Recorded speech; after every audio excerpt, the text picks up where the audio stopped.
सोचो अगर दिल्ली की हवा और भी ज़्यादा जहरीली हो जाए और राजस्थान और भी ज़्यादा डेजर्ट बन जाए, और सोचो अगर हम अपनी सबसे पुरानी नेचुरल हेरिटेज को खुद ही मिटा दें।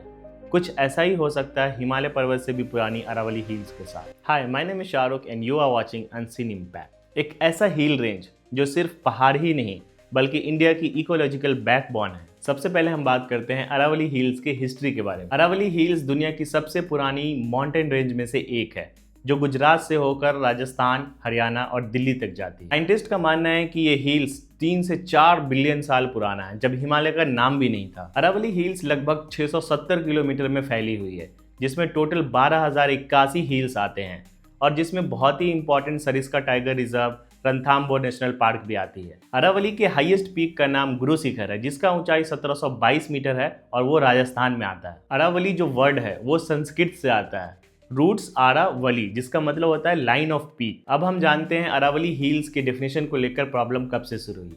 तो साल 1992 में, जब सेंट्रल गवर्नमेंट ने पहली बार अरावली नोटिफिकेशन जारी की। इस नोटिफिकेशन के मुताबिक अरावली हिल्स को राज्यसभा रिकॉर्ड और लैंड यूज के आधार पर डिफाइन किया गया, जिसमें था गैर मुमकिन पहाड़ और पहाड़ भूमि। लेकिन इस नोटिफिकेशन में दिक्कत ये थी कि इसमें कोई भी ऊंचाई तय नहीं की गई थी। इसके वजह से अलग अलग स्टेट अरावली हिल्स को अपने अपने तरीकों से समझा और इसके वजह से इलीगल माइनिंग और भी ज्यादा बढ़ गई। इसमें दूसरा मोड़ तब आया जब 2024 में इलीगल माइनिंग, इन्वायरमेंट को नुकसान और अलग अलग डेफिनेशन को लेकर मामला सुप्रीम कोर्ट तक पहुंचा। तो सुप्रीम कोर्ट ने कहा कि अरावली हिल्स की एक तरह की डेफिनेशन होनी चाहिए और सभी स्टेट पे लागू होनी चाहिए। तो 2024 में सुप्रीम कोर्ट ने सेंट्रल गवर्नमेंट और मिनिस्ट्री ऑफ इन्वायरमेंट को आदेश दिया कि अरावली हिल्स की नई डेफिनेशन बनाएं। तब सेंट्रल गवर्नमेंट और इन्वायरमेंट मिनिस्ट्री ने 21 नवंबर 2025 को सुप्रीम कोर्ट को नई डेफिनेशन दी, जिसके बाद 20 दिसंबर 2025 को सुप्रीम कोर्ट का जजमेंट आता है अरावली हिल्स की न्यू डेफिनेशन को लेकर, जो कि 29 पेज की है। अगर सिंपल भाषा में समझाया जाए तो कोई भी पहाड़ अगर 100 मीटर से कम की है तो उसे अरावली हिल्स का पार्ट नहीं माना जाए, और अगर दो अरावली हिल्स के बीच की डिस्टेंस 500 मीटर से कम है तो उसे अरावली हिल्स रेंज का पार्ट नहीं माना जाए। अब जानते हैं कि इस नई डेफिनेशन को लेकर इतना ज्यादा बवाल क्यों है। इस डेफिनेशन में सबसे बड़ी प्रॉब्लम यह है कि 91.3% पहाड़ 100 मीटर से कम की, यानी कि 12,081 पहाड़ में से 11,033 पहाड़ आउट ऑफ रेंज है और 90% पहाड़ 500 मीटर की रेंज से कम की। जब 11,033 पहाड़ आउट ऑफ रेंज रहेगा तो इलीगल माइनिंग करने वाले के लिए और भी ज्यादा आसान हो सकता है, जिससे कि इस एरिया में माइनिंग करना और भी ज्यादा इजी हो सकता है। तो आज का बड़ा सवाल, अगर अरावली हिल्स खत्म हो गई तो क्या होगा?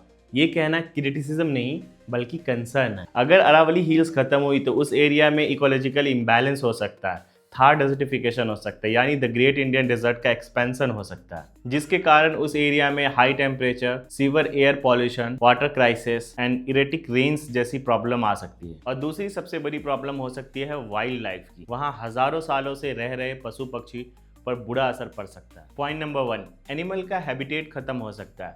वहाँ हजारों सालों से रह रहे पशु पक्षी का घर है, अगर हिल्स का डिस्ट्रक्शन हुआ तो वहाँ कई जानवरों पर बुरा असर पड़ सकता है। Point number 2, wild life migration बढ़ सकता है। अगर जंगल ही नहीं रहेगा तो जानवर शहर और गांव की तरफ भागेगा, जिसके कारण ह्यूमन एनिमल कॉन्फ्लिक्ट भी बढ़ सकता है। पॉइंट 3, फूड चेन डिस्टर्ब हो सकता है और वहां रह रहे कई स्पीसीज एक्सटिंक्ट भी हो सकती है। और तीसरा सबसे बड़ा प्रॉब्लम हो सकता है water crisis. Aravalli hills ground water को रिचार्ज करती है और हिल्स के कटने से नदी, झील और वाटर का सोर्स खत्म हो सकता है। रेन वाटर का नेचुरल कंट्रोल खत्म हो जाएगा। अरावली हिल्स बारिश के पानी को धीरे धीरे जमीन में एब्जॉर्ब करवाती है। अगर हिल्स का डिस्ट्रक्शन हो गया तो पानी डायरेक्ट नीचे आएगा, जिसके कारण फ्लड भी हो सकता है। चौथा प्रॉब्लम, सिटी पे क्या इंपैक्ट पड़ेगा?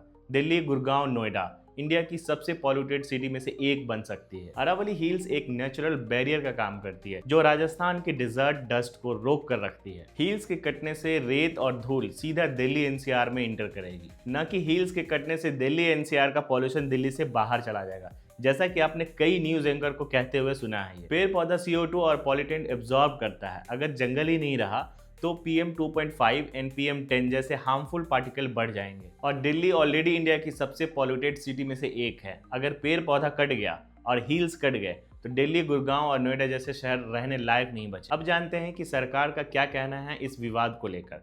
तो सरकार ने ये कंफर्म किया है कि अभी कोई भी न्यू माइनिंग लीज नहीं दी जाएगी और दिल्ली NCR रीजन में माइनिंग नहीं होगी, लेकिन ये परमानेंट सॉल्यूशन नहीं है। इसमें मेरा पॉइंट ऑफ व्यू क्या है? डेवलपमेंट जरूरी है, लेकिन बैलेंस डेवलपमेंट और भी ज्यादा जरूरी है, क्योंकि वंस डिस्ट्रॉय नेचर को रीबिल्ड होने में हजारों साल लग जाते हैं। तो इसका सॉल्यूशन क्या है? पॉसिबल स्टेप्स हम कलेक्टिवली ले सकते हैं। Point number 1, scientific mining limits. जहां जरूरी है वहां कंट्रोल माइनिंग अलाउ किया जा सकता है। Point 2, green construction norms. Hills के साथ, हिल्स के खिलाफ नहीं। पॉइंट 3, मास एफोरेस्टेशन जैसे पॉसिबल स्टेप्स ले सकते हैं। पॉइंट 4, इन्वायरमेंटल लॉज का स्ट्रिक्टली इम्प्लीमेंटेशन होना चाहिए। पॉइंट 5, पब्लिक अवेयरनेस, क्योंकि जब लोग जागते हैं सिस्टम सुधरता है। याद रखें, डेवलपमेंट हमारी नीड है, लेकिन डिस्ट्रक्शन हमारा चॉइस है। ये फाइट गवर्नमेंट वर्सेस सिटीजन की नहीं, बल्कि ये फाइट है ह्यूमैनिटी वर्सेस डैमेज। अगर आप चाहते हैं कि कल का इंडिया बेहतर हो तो इस वीडियो को ज्यादा से ज्यादा शेयर करें, क्योंकि जब अवेयरनेस वायरल होती है तो चेंज रियल होता है। अगर ये वीडियो आपको अच्छा लगा तो हमारे चैनल अनसीन इम्पैक्ट को सब्सक्राइब जरूर करें और हमें इंस्टाग्राम पे फॉलो करना मत भूलें।